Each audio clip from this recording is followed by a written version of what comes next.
Last day we were talking about Islam from various angles, particularly the immense leap forward, both spiritually and culturally, that resulted from the revelation of the Quran, the way in which mind and heart came together in a whole civilization, the extraordinary advance that the Quran's teachings, and particularly Muhammad's own example gave with respect to racial tolerance.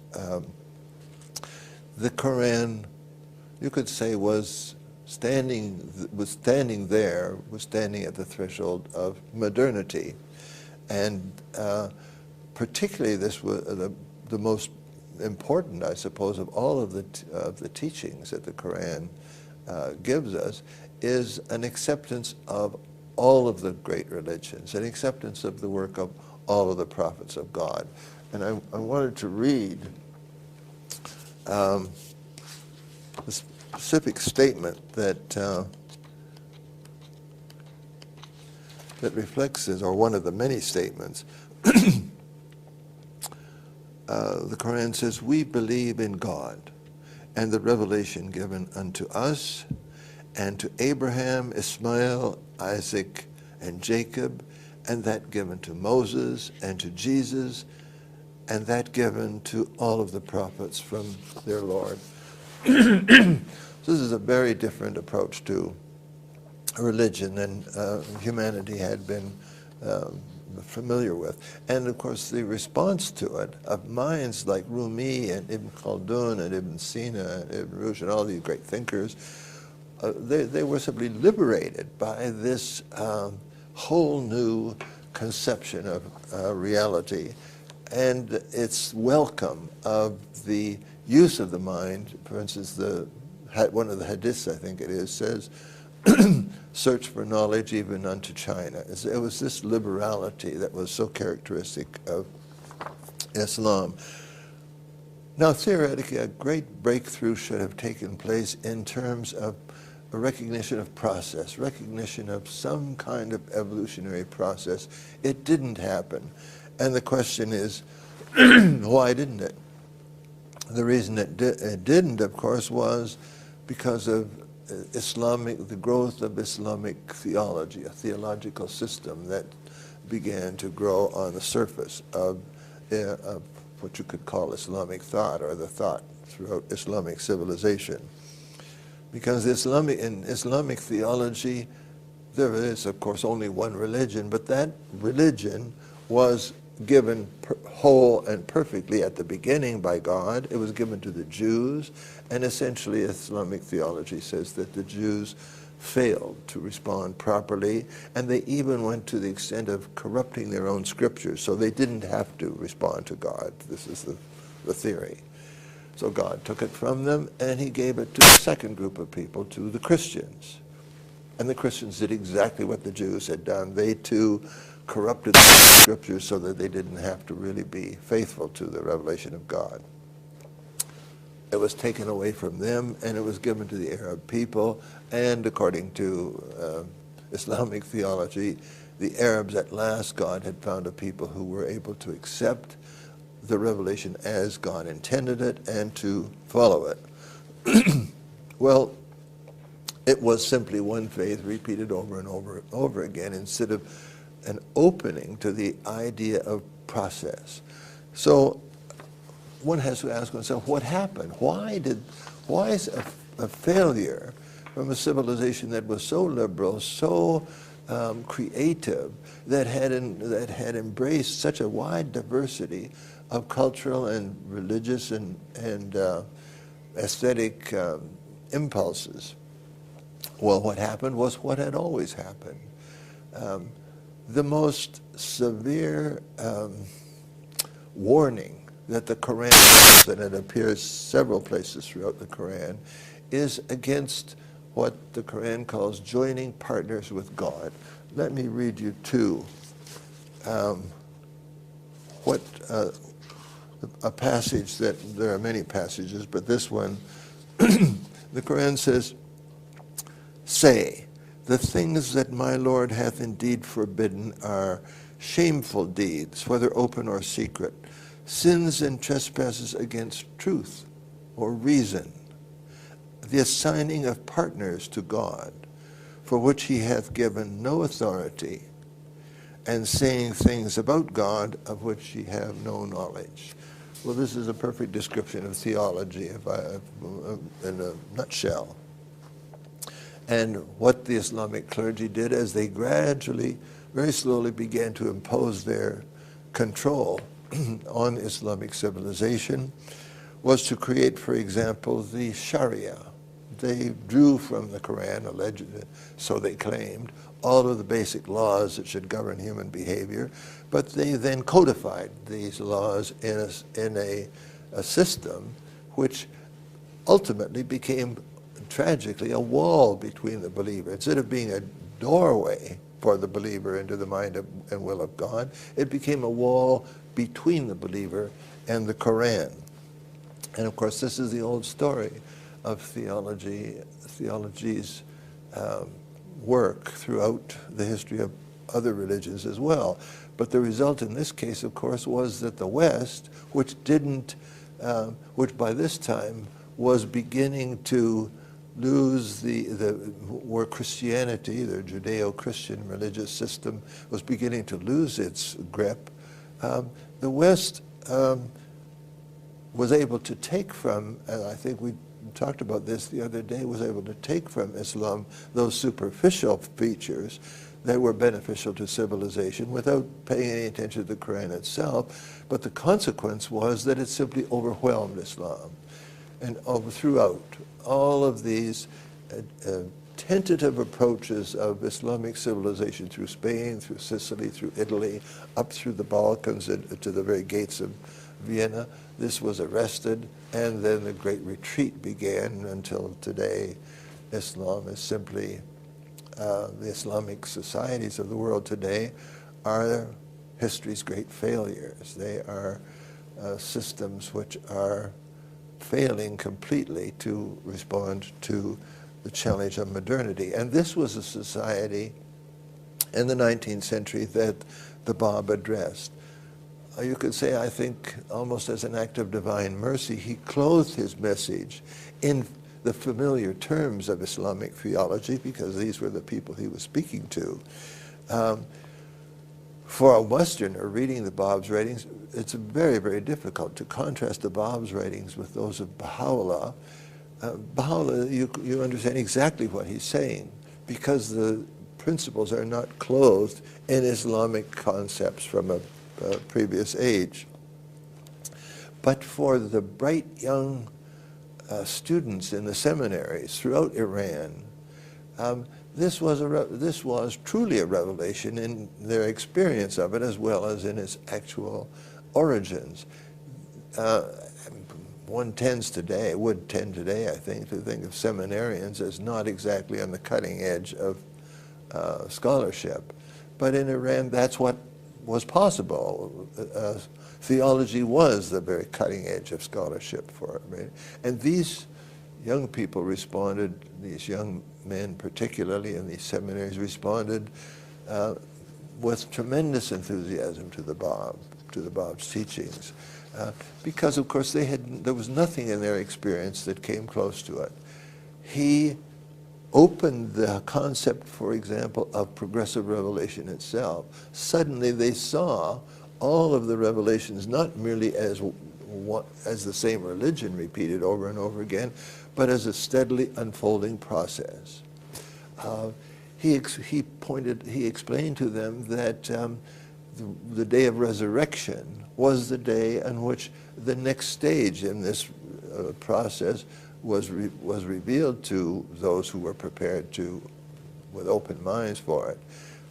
He explained that heaven and hell were metaphors, not some place up in the sky or down on the earth or something, but metaphors for conditions of the human heart and human consciousness. He dismissed the Sharia completely and the authority of the mullahs along with it. He took the Arabic language. It's very difficult for us in the West to really understand the role that the Arabic language plays in Islam as a religion. According to Muslim traditional thought, the Quran really cannot be translated. You have to learn Arabic to learn the Quran, because the language is so woven into the concepts in which it attempts to convey. Well, what the Bab did was to take that language and just stretch it apart, just open it up.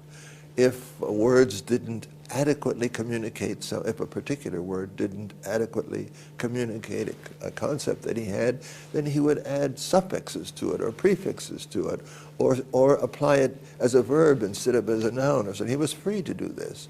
And after all, the Word of God, we know from all religious history, the Word of God, it is that power that creates grammar, that creates literature, not the other way around. You don't have a bunch of theologians creating a system of grammar, and then God at long last is able to speak to people being very careful to worry about antecedents and so on. But that was one of the things that attracted bright young minds to the Bab, and it was the thing, ironically, that the so-called intellectual leaders of Shia Islam objected to so strongly, and they dismissed the Bab because they said, well, you can't even speak proper Arabic. He could speak proper Arabic by their terms when circumstances required it, but that was not his concern principally. And he also, he used the authority of prophethood. He used his prophetic authority to gradually wean these followers, these new followers, away from some of the rigid laws that the Quran had contained for an earlier period of history. A good example was jihad. He didn't argue about jihad. He spoke about jihad because that was part of the discourse of the time. But he insisted that jihad could not be used by his followers without his permission, and he refused to give his permission. So there was no jihad. These marches that his followers made across Iran were not attacks. They didn't initiate any kind of hostilities. They were bottled up in Sanjan and in Port Tabarsi and so on. They defended themselves, but they did not exercise the jihad that it was familiar to them from Islamic backgrounds. Well, this is a tragedy, an immense tragedy. And it's a tragedy for the whole of humankind, because once again, and after all, this was not the first time in the evolution of religion, once again, precisely that segment of mankind who had been prepared for the new day by the revelations of the past, that was the very segment that refused it and that attempted to crush it. And the reason, of course, is because, as Baha'u'llah points out, people were willing to submit themselves to the leadership, to the control and direction of a special elite group in the society, the clergy, who were, sadly, the most corrupt, the most ignorant, venal, and really vicious element in the society. The result of that, of course, was that Islamic society began this long descent to the point that today Islamic countries are severely handicapped in any way in responding to the demands of modernity. It's not only Westerners who are today open to whatever modernity requires of them, but the whole world is, whether it's China or India or Latin America, everybody's open, everybody except Islamic society, the society that should be at the very forefront of that response. It's a tragedy because, yes, these people, the Islamic society, had transformed civilization. They transformed not only their own countries when Muhammad began teaching, they transformed eventually Europe and the rest of the world too. Yes, they had penetrated more deeply into the divine purpose than had the earlier religions, and they applied those teachings as we mentioned last day. And yes, the whole world benefited. Not just Islamic countries benefited from that, but the whole world, usually indirectly, but nevertheless the benefits were experienced by mankind generally. But what they forgot was that what they forgot in our day, as human beings always do, they forgot that this power was the power of God, of the divine revelations. It was not owing to their own superiority as a people over the rest of the people of the world. And the consequence is the catastrophe that religion is bringing on supposedly religion, is bringing on mankind today. That catastrophe that results from ignoring the warning of the Quran, that joining partners with God, elevating ordinary human beings, no matter how educated they are, to the point that they are, and they alone, are the interpreters of the will of God, rather than the fact that people generally should be trained to have access to the Quran or the Bible or the Gospel or something. This acceptance of the control by elite groups is what paralyzes the religious impulse and prevents it from achieving the full effects that are possible. And let me just conclude these comments by reading words of Muhammad in one of the hadiths, the traditions, which is accepted throughout Islam by both Shia and Sunni. And it's very, very sobering. Muhammad warned, during his own lifetime, he warned that the day would come when, in his words, there will remain of Islam not but a name, and of the Quran not but a mere appearance. The learned of that day, the ulama, the learned of that day shall be the most evil the world hath seen. Mischief proceedeth from them, and on them it will recoil.